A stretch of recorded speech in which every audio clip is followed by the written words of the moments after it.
նորից ես ուրացնեմ գործընկերոջ միջնորդությունը հետեգալ հաստական հանգամանքները ձեր դատին դնելու։ Ուրեմն խոսքը սկսեմ դրանից, որ ես ինքս շատ արժանացնում եմ Մանուկյանին, շատ քարտեգրաֆիան պրոֆեսիոնալ եւ սպես իմ որոշման սկզբունքային ազգություն։ Ինչը չի կատարվել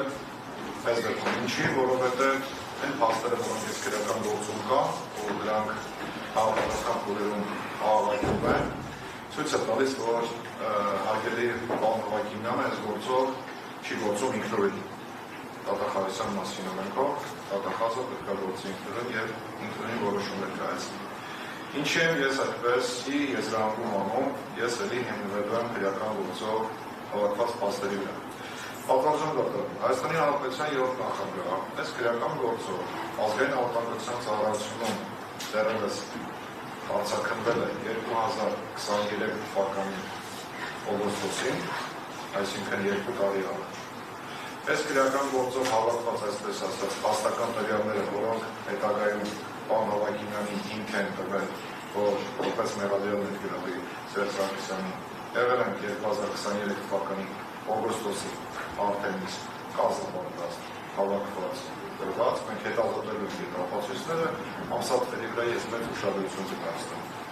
Եվ պարոն նախագահի մեղադրանքը, հարգելի պարոն Հովհաննիսյանը, թղթին է տվել միայն 2 տարի անց, ռետորական հարց են խոսքում, 2 հարց։ Ինչը ազգային անվտանգության ծառայությունը չեն հասկանում շակերտների մեջ, կներեն են գործընկերները, ես հասկանում եմ, որ լավ հասկանում են, որ որպես մեղադիր ներգրավելու հիմքեր չկան, որ այդպիսի միջնորդության չդիմեցին պարոն Հովհաննիսյանին, թե պարոն Հովհաննիսյանը լավ հսկողություն չէր իրականացնում։ Ես հասկանում եմ, որ պարոն Հովհաննիսյանը լավ հսկողություն էր իրականացնում, իսկ ազգային անվտանգության ծառայությունը շատ լավ էր հասկանում, որ այդպիսի հիմքեր չկան։ Փոխվել են իրողություններ այդ ժամանակահատվածում, իրողություններ, որոնք կարող եմ ես ենթադրություններ ունենալ, բայց փաստեր չունեմ, առայժմ, որոնք հիմք են տվել կամ, այսպես ասած, շակերտների մեջ ստիպել են պարոն Հովհաննիսյանին, որպեսզի կայացնի քրեական հետապնդում հարուցելու մասին որոշում։ Սա է այն գործընկերոջ ասած այն խոսքով, որոնք ես ներկայացրեցի քրեական գործում առկա փաստերում։ Այս փաստակազմը ունենալով, կարծում եմ, որ բոլորի մոտ է, անմիջապես դիտորդի մոտ է, կգա ու կառաջանա այն համոզմունքը, որ իրոք պարոն Հովհաննիսյանը այս գործով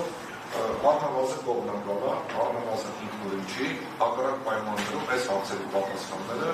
չկան ու չեն կարող լինել միանում միջնորդությանը։ Շնորհակալ եմ։